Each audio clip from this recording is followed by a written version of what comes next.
bio jednom jedan stari kontinent. Nazvali su ga Evropa. Ušuškan između svetova, oslobođen čak i od surovosti majke prirode. Tom zemljom gazilo je sve i svja. Od bose noge do teške čizme. Razni su se tu događaji kroz istoriju pleli. Od mračnih doba do zlatnih dana, Evropa je ostala ta prva adresa mnogih naroda, kolevka raznih civilizacija. Zbog te različitosti gurala je svet kako kroz pakao, tako i do prvih etičkih zakona slobode jednog čoveka. Pa nije li to osnovni razlog zašto većina i sanja o njoj? To je mesto gdje čovjek ima pravo da se izrazi oko najosnovnijih ljudskih potreba, bez da se stidi, srami ili smatra za tabu. I svaka čast svim Evropljanima na tom. Međutim, čini se da smo odlučili da i dalje ostanemo stari kontinent.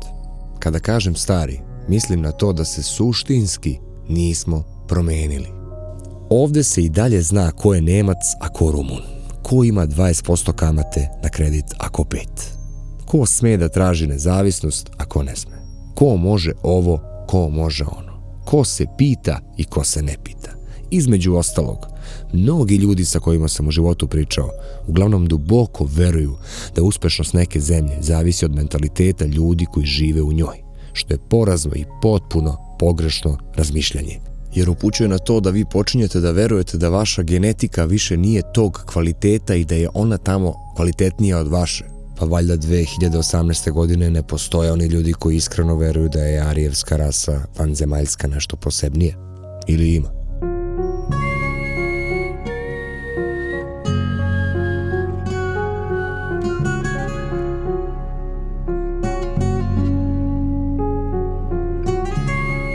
Biću potpuno otvoren. Razmišljam o Evropskoj uniji i o toj našoj perspektivi, o tom našem putu u tu Evropsku uniju. Nemačka pokušava da bude Evropska Amerika sa jednom velikom konstruktivnom greškom, a ona je u Americi su svi Amerikanci. Ova činjenica srušit će Evropu kao kulu od karata, a evo i primjera za one koji misle da govorim gluposti. Svi ga znaju, zove se Južni tok. Samo da vas podsjetim, pre nekog vremena navodna Evropska unija bila je stroga po pitanju Rusije i sankcija. Toliko su se odomaćili u poslušnosti prema Kolumbovoj zemlji da su zaboravili na sebe. Vrtili su repom, a ovi bacali koski. I sna probudio ih je neki tamo Južni tok. Južni tok bio je naivna želja porobljenih istočnih zemalja koji bi osigurao energetsku nezavisnost tog dijela sveta. Do njega je došlo iz više razloga, ali je osnovni potpuno zanemarivanje Rusije kao svetske sile. Ovako ponašanje nateralo je Rusiju da se razvija nezavisno od zapada, što je dovelo do projekta Južni tok. Izgradnjom Južnog toka nerazvijene zemlje došle bi u posjed primarnog kraka gasovoda. U glavi globalista to je davanje moći nemoćnoj zemlji. I ubrzano je zaustavljen jer ne ispunjava uslove strogog evropskog pravila jedan za sve, svi za Nemačku. Ironično, zapadne sankcije Rusiji nisu dozvoljavale poslovanje sa lošom Rusijom. Bugarska kao članica Evropske unije direktno bi prekršila usaglašenu evropsku politiku i bila kažnjena. I super. Sve bi ovo bilo bajno da se evo danas posle 6 godina, samo 6 godina, nije započelo sa izgradnjom istog tog toka od istih cevi pod imenom Severni tok 2. Taj Severni tok 2 imaće primarni krak, pogodite gde? Bravo! U Nemačkoj, naravno. Ne samo to, već i redni broj 2, a zove se 2 jer postoji broj 1, zar ne? To je i ludom jasno. Dakle, toliko o strogim procedurama i sankcijama Rusiji. Toliko o iskrenosti Nemačke i dobrim namerama. Da ne govorimo o dužničkom ropstvu koji je dodatna omča oko vrata zemljama u razvoju. Međutim, ovo će najviše zaboleti upravo Nemačku. Ne odmah, ali uskoro. Zbog centralističke ekonomije svi će nagrnuti u nju, a podsjetit ću vas, Nemačka je prilično mala teritorijalno. U prevodu gušit će se sami u sebe. Dakle, vi, Nemci, igrate se Amerike sa potpuno pogrešnim i veštačkim pravilima. Amerika je prirodna tvorevina ljudi koji su pobegli od vas. Razmislite o tome koliko je neko trebao biti ogorčen na vas da je na drvenom brodu u to vreme napustio kontinent.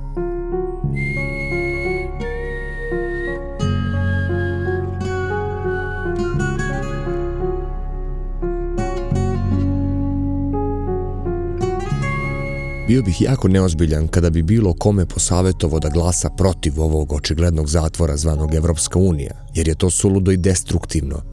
Bez ikakvog plana B sa strane, mi smo potpuno porobljene zemlje, koje više ništa i ne proizvode, ne stvaraju realne pare. Međutim, hajde da vidimo kuda zapravo vodi ovaj evropsko-unijski tok kojim tečemo svi bez ikakve alternative.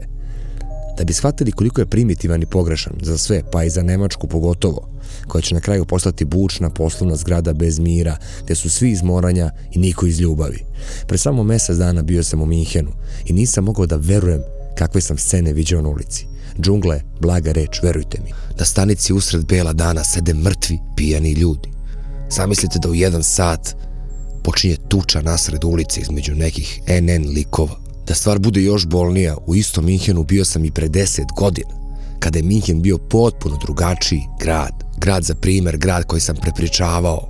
Zapravo ta Nemačka je u najvećem problemu, a da toga nije ni svesna. Oni koji misle da preterujem, neka se zapitaju da li bi Zapadna Amerika sabotirala izgradnju gasovoda na istoku Amerike. Pa ne bi, zato Amerika i jeste Amerika. Ili isto ovo za Kinu ili Rusiju. I zato Nemačka nikad neće biti Amerika, jer u Americi ne postoji jedna Nemačka i male nebitne zemlje koje treba eksploatisati i sabotirati. Evo pomislite samo koju količinu novca je Nemačka zaustavljanjem južnog toka uskratila Srbiji, Bugarskoj, Grčkoj i ostalim slabije razvijenim zemljama Evrope, koji su imale sreću da budu u južnom toku. Shvatate li da su to u pitanju milijarde? I kako sada da se jedna mala zemlja uzdigne ako je na svakom većem projektu ti postaviš nogu? Pa reći ću vam kako, nikako. Ali zato je bitno ubediti ljude da su Nemci tako precizni, pedantni i bolji. Ma nemoj.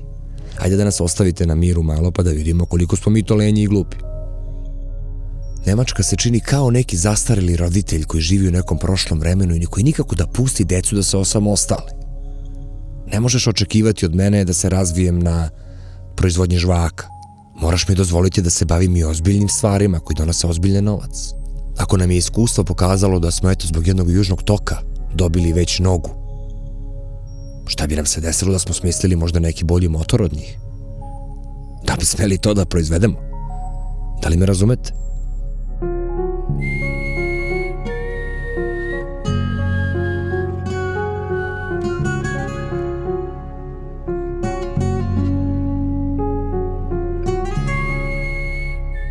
S druge strane, mi smo doveli sebe u situaciju da samo što ne prodamo i gaće za nas. Dakle, nemamo više ništa čime bi uopšte mogli da opstanemo jedan dan bez te iste Nemačke. Dakle, mi se više tu ništa i ne pitamo. I okej, što se ne pitamo, zaslužili smo da se ne pitamo očigledno, jer nismo bili dovoljno sposobni kroz istoriju da se odupremo. Ali zapravo, desit će se, hteli mi to ili ne hteli, egzodus stanovništva u tu istu Evropu. Tačnije, Nemačku, da budem precizniji. Kada svi koji vrede nešto odu odavde, ovde će ostati praktično samo radnici koji će završavati te neke minijaturne pa i velike proizvode, ali za male pare. Na koji to način jedna mala zemlja, glumeći paravan za podizanje fabrika sa jeftinom radnom snagom, ima bilo kakvu perspektivu? Evo, ja iskreno razmišljam, na primjer, zašto bi jedan stranac odlazio u neku tuđu zemlju da se bavi poslom?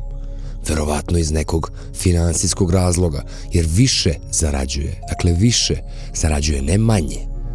Dakle, mi treba da živimo od neke crkavice, od nekog poreza i prometa na tu robu. I to je neka budućnost. Kamo sreće da imamo neki viši cilj, poput Kineza, koji, dovođenjem te silne tehnologije iz celog sveta sa strane krišom gledaju, kopiraju tehnologiju i prave svoje proizvode. Pa će za nekih 100 godina i oni postati velika tehnološka i industrijska sila. Ali mi to ne radimo. Mi gubimo dan za danom. Mi živimo dok živi ta fabrika. Kada ta fabrika prestane, prestajemo i mi u tom pogledu. Dakle, budućnost koja se naslućuje su neki nemiri u Nemačkoj. Jer prosto ti nemiri su neizbešni. Ako ti gradiš neku novu porodicu naroda sa ciljem ja sam glavni, a vi slušate, na kraju će svi doći kod tebe, jer si ti glavni. A okolo će ostati pustoš, neke velike spavaone i jeftine radne snage koja jedva preživljava jer nije sposobna ni da stigne do tebe. Ne znam, dobri ljudi, da li grešim? Ispravite me ako grešim ili ako nešto pogrešno vidim. Ali ja ne vidim neku svetlu perspektivu koja bi mogla da parira jednoj nadolazećoj Kini, a kamoli jednoj sili kakva je Amerika. I nažalost čini mi se da Nemačka još uvek nije potpuno preležala te boginje zvane hegemonija, te potajne želje da ona bude najveća u nekom sistemu. I zato se suštinski moramo složiti da ne postoji Evropa, postoji Nemačka. Pozdrav, dobri ljudi.